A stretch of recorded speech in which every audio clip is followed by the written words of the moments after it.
This program is rated PG. It contains themes and scenes which may not be suitable for very young audiences. Parental guidance is advised. Be advised that the views and opinions of the hosts and guests do not reflect those of the station.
Welcome to Usapang Bayan. Ako po si George Chua, kasama ang aking co-host na si Rach Marquez. Pag-uusapan po natin ang mga mahahalagang pangyayari at issue na kinahaharapan ng ating bayan. Makakasama po natin para sa gabing ito ang Chairman at President ng IBM Philippines, Mr. Luis Pineda. Welcome to the show, sir. Thank you. Good evening, Luis, and thank you for joining us this evening. Before we start, maybe we should first hear about who Luis Pineda is. Saan ba nanggaling si Luis? Alam niyo ho, si Luis kahit na siya ang chairman at presidente ng IBM, siya ho ay isang tunay na Pilipino kagaya natin. So maybe Luis, you can tell us a little bit about yourself? Yes, thank you for having me, George and Rach. I was born in Davao City and went there until I was 6th grade in Ateneo de Davao. And my parents immigrated from the Davao during the 80s, the early 80s. And I went to school in the United States, Seattle, Washington, and went to college there. And my first job is actually with IBM, where in a short time, in 3 months, I invented a product, and that sort of catapulted my career in the company. Inventing that product, inventing a second product, and working on my third product, which I also co-invented. And so there was a lot of good things that happened during that time, and that catapulted me into running businesses in IBM as well. So I was actually the first in IBM to do offshore delivery. I was called Mr. Offshore in the mid-90s because I was the first one who built offshore centers in China, India, Latvia, Belarus, Egypt, you name it. I had an offshore location there delivering for clients of IBM. around the globe. And from there, I've had various jobs. The only jobs I haven't had in IBM are in HR and in finance.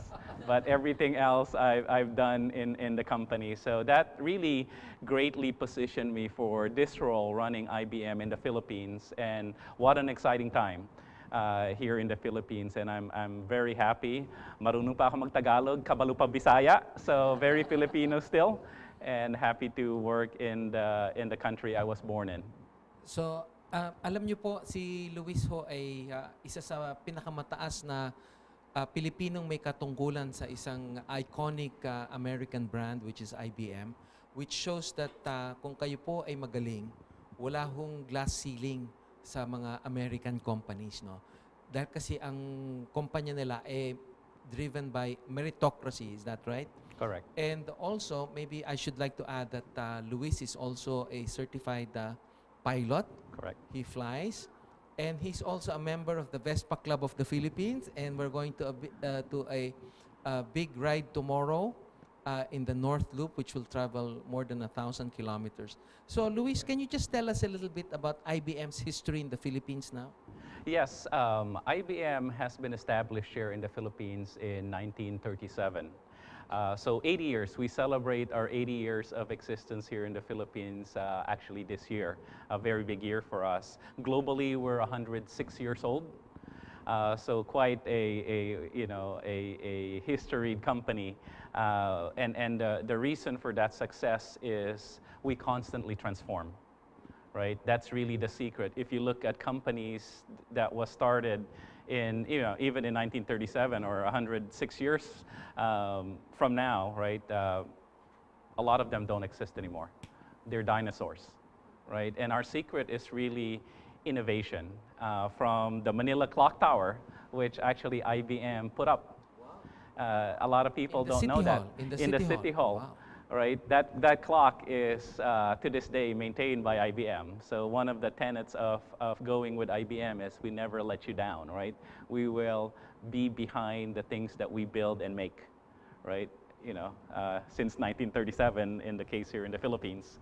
So a long varied history, and transformation is really one of our key, the key things that allowed us to last this long.